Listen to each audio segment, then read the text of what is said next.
यहीं शाम के करीबन 6 बज रहे थे।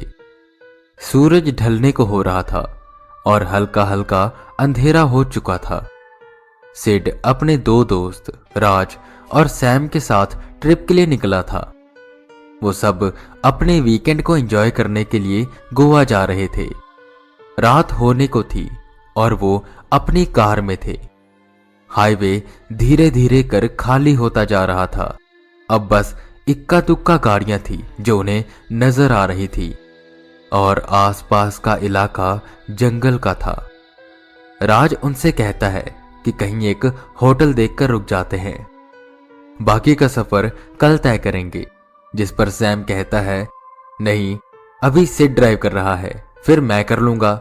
सुबह के टाइम तू कर लियो तो जल्दी से हम गोवा पहुंच जाएंगे। जिस पर सिड ने भी हामी भरी। पर यूं रात को अनजान जगह, वो भी जहां आसपास जंगल है, राज को थोड़ा सही नहीं लग रहा था। खैर, वो आगे बढ़ते रहे। देखते ही देखते 9 बज गए और चारों तरफ गुप्त अंधेरा छा गया। अब उन्हें कोई गाड़ी भी नजर नहीं आ रही थी। हाईवे पर बस एक उनकी गाड़ी थी जो आगे बढ़ रही थी। वो एक जगह रुके, उन्होंने कुछ खाया पिया और फिर कार सैम चलाने लगा। बीच में उन्हें एक शहर मिला, पर वो बाहर ही बाहर से निकल गए और फिर आ गए सुनसान इलाके में। कार को तेज चलाते हुए सैम ने म्यूजिक की आवाज बढ़ाई। कार की विंडो और डोर बंद थे। इस ऊंची आवाज की साउंड में उन्हें बाहर की कोई आवाज सुनाई नहीं दे रही थी। आसपास गाड़ियां नहीं थी। इसका ये मतलब नहीं कि बाहर बिल्कुल गुप्त चुप्पी होगी।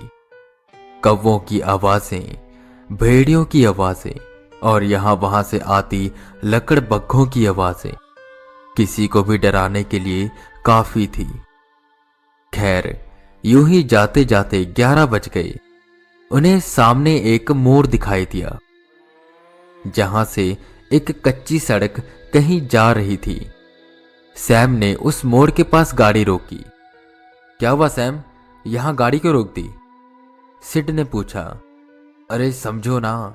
आंख मारते हुए सैम कार से उतरा और पेड़ के पास जाकर हल्का होने लगा कि इसी बीच सिड और राज भी कार से उतरे। अब उन तीनों को वो आवाजें साफ साफ सुनाई दे रही थी। जिन आवाजों को सुनकर राज बेहद डर गया। सिड ने उस कच्चे रास्ते की ओर देखा जिस पर गुप्त अंधेरा था और वहां से दूर दूर तक कुछ दिखाई नहीं दे रहा था। सैम आया और वो सब कार में बैठे, पर कार अब स्टार्ट नहीं हो रही थी। क्या हुआ, ये कार स्टार्ट क्यों नहीं हो रही? सैम ने पूछा। पता नहीं यार, अभी तक तो सही चल रही थी। वो सब उतरे। सैम ने कार का बोनट खोला, देखा सब सही था, तो ये कार स्टार्ट क्यों नहीं हो रही थी? अब क्या करें? उनके मन में ये सवाल बार बार आ रहा था कि तभी सैम बोला, ये जो कच्चा रास्ता जा रहा है ना, पक्का यहां कोई गांव होगा। चलो देखते हैं, शायद कोई मैकेनिक मिल जाए, 100-200 ज्यादा दे देंगे और क्या। जिस पर सिड ने भी हामी भरी, पर राज वहीं हिचकिचा रहा था। ऐसे अनजान जगह और अनजान रास्ते पर जाना कुछ अनहोनी भी हो सकती है। जिस पर सिड और सैम उसे कहते हैं कि तू फट्टू का फट्टू ही रहेगा, चलना, डरता क्या इतना। ना चाहते हुए भी राज को मानना पड़ा और वो उस कच्चे रास्ते से आगे की ओर बढ़ने लगे। फोन की फ्लैशलाइट की मदद से वो आगे बढ़ते जा रहे थे, पर उन्हें ना तो कोई गांव नजर आ रहा था और ना ही कोई कुटिया। कुछ और दूर जाने के बाद उन्हें दूर एक चमकती हुई रोशनी दिखाई दी। वो सब भागकर उसके पास गए तो वहां एक छोटा सा रेलवे प्लेटफॉर्म था, जिस पर जो लाइट्स के पोल लगे थे उसमें से एक पोल की लाइट हल्की हल्की फ्लिकर हो रही थी। और वहीं उसी प्लेटफॉर्म पर एक ट्रेन खड़ी थी। ट्रेन जिसके आगे इंजन नहीं था, बस वो बोगियां ही थी। जरूर यहां स्टेशन मास्टर होगा, चलो उससे पूछते हैं। ये बोल वो तीनों स्टेशन मास्टर को ढूंढने लगे, पर वहां कोई भी नहीं था। पूरा प्लेटफॉर्म सुनसान था और दूर दूर तक बस गुप्त अंधेरा था। उन्होंने सोचा मैप पर देख लेते हैं कि हम कौन सी जगह हैं, पर वहां नेटवर्क भी नहीं आ रहे थे। जंगल के बीचों बीच ये प्लेटफॉर्म, जो कि एक तरह से खंडर पड़ा था। राज तो बेहद डर गया था। क्या करें अब, यहां तो कोई नहीं है।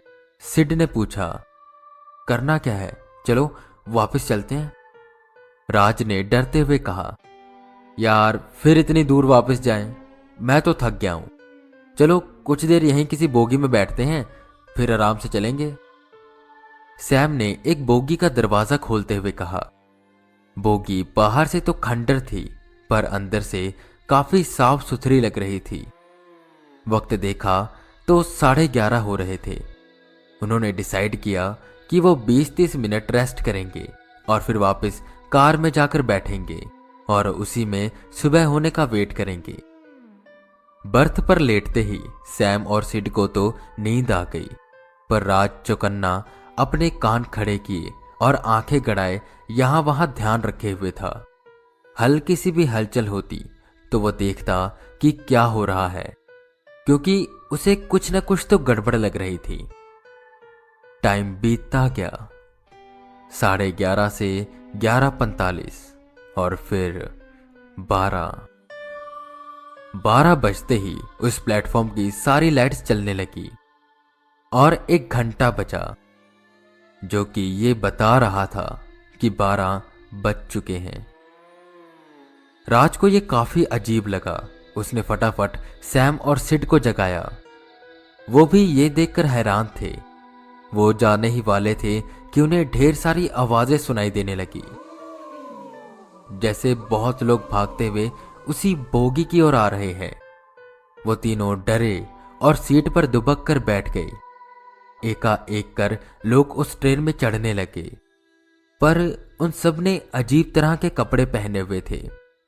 उनकी आंखों की पुतलियां बार बार ऊपर नीचे हो रही थी और वो यहां वहां देख रहे थे। उनकी हरकत में काफी तेजी थी। खाली सीट देख वो सब बैठ गए और चंद सेकंड्स में वो पूरी ट्रेन भर गई। राज बेहद डर गया और सिर्फ राज नहीं, सिड और सैम भी डर चुके थे। राज ने डरते हुए कहा, चलो यार निकलते हैं जल्दी से।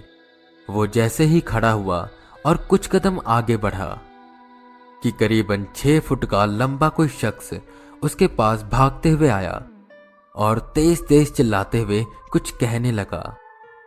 पर जो वो कह रहा था वो राज, सिड और सैम को समझ नहीं आ रहा था, पर उसकी हरकतों से ये जरूर लग रहा था कि वो कोई इंसान नहीं है। सिर्फ वही नहीं, ट्रेन में शायद उन तीनों के अलावा और कोई इंसान नहीं है। इतनी देर में उन्हें एक इंजन की आवाज सुनाई दी, जो उन बोगियों से आकर जुड़ा और एक झटका लगा। ट्रेन में हू हल्ला मच गया। राज चुपचाप बैठ गया और फिर धीरे धीरे कर वो ट्रेन आगे की ओर बढ़ने लगी। क्या करें अब और क्या नहीं, उन तीनों को समझ नहीं आ रहा था। वो एक रहस्यमय ट्रेन में फंस चुके थे। एक तरफ तो उन सब से एक अजीब सी गंध आ रही थी और दूसरी तरफ उनकी अस्थायी पलकें उन्हें बार बार डरा रही थी। ना चाहते हुए भी उन्हें वहीं बैठना पड़ा, वो भी चुपचाप। आखिर कहां जाएगी ये ट्रेन और क्या वो बच भी पाएंगे या नहीं, ये सोच सोच कर उनका दिल उस ट्रेन की रफ्तार से भी ज्यादा तेज दौड़ रहा था। 3 दिन गुजर गए। एक न्यूज पूरे भारत में आग की तरह फैल गई। रहस्यमय तरह से गायब हुए 3 लड़के, राज, सिड और सैम, जिनकी कार एक हाईवे पर खड़ी मिली। उनकी तलाश अभी भी जारी है। पूरा जंगल छान मारा, पर उनके कोई निशान नहीं मिल रहे। आखिर कहाँ गए वो।